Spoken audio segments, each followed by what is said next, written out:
शहर से विवाह करके ही आराध्या जब से अपने ससुराल के गांव में ही तब से देख रही थी घर में उसकी बुजुर्ग दादी सास का अपमान होता है।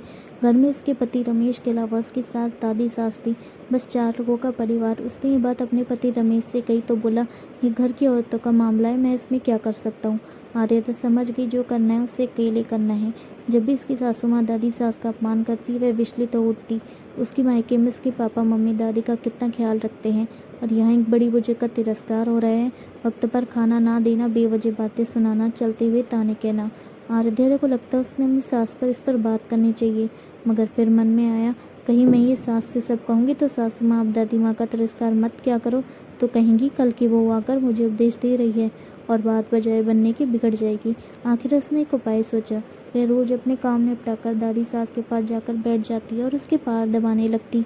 आराध्या की सासू माँ ने जब ये नोटिस किया कि आराध्या ज़्यादा दादी सास के पास बैठने लगी तो ये सब उन्हें पसंद नहीं आया और एक दिन आराध्या को गुस्से से पूछा, बहू तुम वहाँ क्यों जा बैठती हो।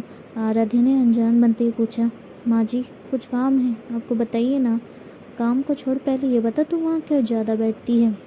माँ जी मेरे पिताजी ने कहा था कि जवान लड़कों के साथ कभी बैठना नहीं, जवान लड़कियों के साथ भी कभी मत बैठना। जो घर में बड़े बूढ़े हों उनके पास बैठना, उनसे शिक्षा लेना। हमारे घर में सबसे बूढ़ी ये है, अब आप ही बताइए मैं किसके पास बैठूं।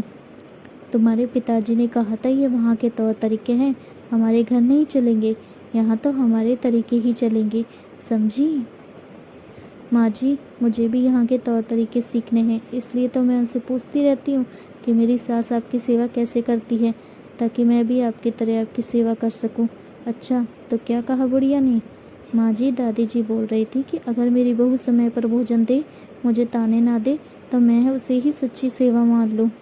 अच्छा तो क्या तू भी कल ऐसा ही करेगी। अब मैं ऐसा नहीं करना चाहती हूँ, मगर मेरे पिताजी ने कहा कि बड़ों से ससुराल की नीति सीखना, जैसे वहाँ होता है वैसे ही तुम्हें भी सीखकर करना होगा।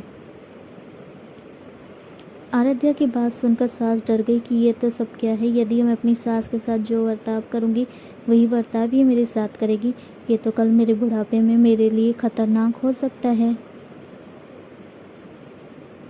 अचानक एक जगह कोने में मिट्टी के बर्तन टुकड़े पड़े इकट्ठे पड़े देखकर सास ने पूछा, बहू ये मिट्टी के बर्तन क्यों इकट्ठे कर रखे हैं।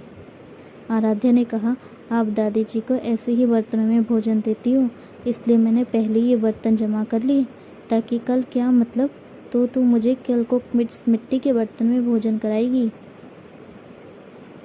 जी अब आप ही ने तो थोड़ी देर पहले कहा कि यहाँ आपके यहाँ की रीति चलेगी। हमारे घर में तो बूढ़े बुजुर्गों का आदर से अच्छे बर्तनों में खाना परोसते हैं। अरे ये कोई रीति थोड़ी ही है, तो आप दादी सास को इन बर्तनों में खाना क्यों देती हो माँ जी। वो तो इसलिए कि थाली कौन मांजेगा, थाली तो मैं मांज दूंगी। ठीक है तो तू आज से उन्हें थाली में खाना दे दिया कर और ये मिट्टी के बर्तन उठाकर बाहर फेंक दे। अब बूढ़ी दादी जी को थाली में भोजन मिलने लगा, लेकिन आराध्या ने नोटिस किया सबको भोजन देने के बाद जो बाकी बचे हुए खिचड़ी की खुरचन बची हुई दाल दादी माँ जी को दी जाती थी। आराध्या एक दिन ऐसे खाने को हाथ में लेकर देखने लगी तो सास ने पूछा, क्या देख रही हो बहू। माँ जी मैं देख रही हूँ कि बड़ों को भोजन कैसे दिया जाता है, ये भी तो यहाँ की रीति होगी, ऐसा भोजन देने की कोई रीति थोड़ी ही है। मतलब तो फिर आप दादी जी को ऐसा भोजन क्यों देती हो। अरे बड़ों को पहले भोजन कौन देने जाए, आप आज्ञा दो तो मैं दे दूँगी। अच्छा ठीक है तो तू पहले दादी को भोजन दे दिया कर। अच्छी बात है। अब बूढ़ी दादी को बढ़िया भोजन मिलने लगा। रसोई बनते ही आराध्या ताजी खिचड़ी, ताज़ा फुल्का, दाल साग ले जाकर दादी सास जी को दे देती। दादी माँ जी तो मन ही मन आशीर्वाद देने लगी। दादी माँ जी दिन भर एक खटिया में पड़ी रहती और वह खटिया भी लगभग टूटी हुई थी, उसमें से बंधनवान की तरह मूंछ नीचे लटकती थी। आराध्या ने उसे बड़े गौर से देखा तो ये सब देख उसकी सासू माँ बोली, अब क्या देख रही हो। माँ जी देख रही हूँ कि बड़ों को खाट कैसे दी जाती है। अरे नहीं तुम गलत समझ रही हो, बड़ों को ऐसी खाट थोड़ी ही दी जाती है, यह तो टूट जाने से ऐसी हो गई है। अच्छा, तो दूसरी क्यों नहीं बिछा देती? एक काम कर, तू बिछा दे दूसरी। अब बूढ़ी दादी के लिए निवार की खाट लाकर बिछा दी गई। एक दिन कपड़े धोते समय आराध्या दादी जी के कपड़े देखने लगी। कपड़े छलने ही रखे थे। कपड़े को गौर से देख आराध्या को उसकी सासू माँ ने कहा, अब क्या देख रही हो बहू? देख रही हूँ कि बूढ़ों को कपड़ा कैसे दिया जाता है। फिर वही बात, अरे कपड़ा ऐसा थोड़ी दिया जाता है, ये तो पुराने होने पर ऐसा हो ही जाता है। तो फिर वही कपड़ा रहने दे क्या, तू बदल दे। आराध्या ने मुस्कुराकर दादी माँ के कपड़े, चादर, बिछौना आदि सब बदल दिया।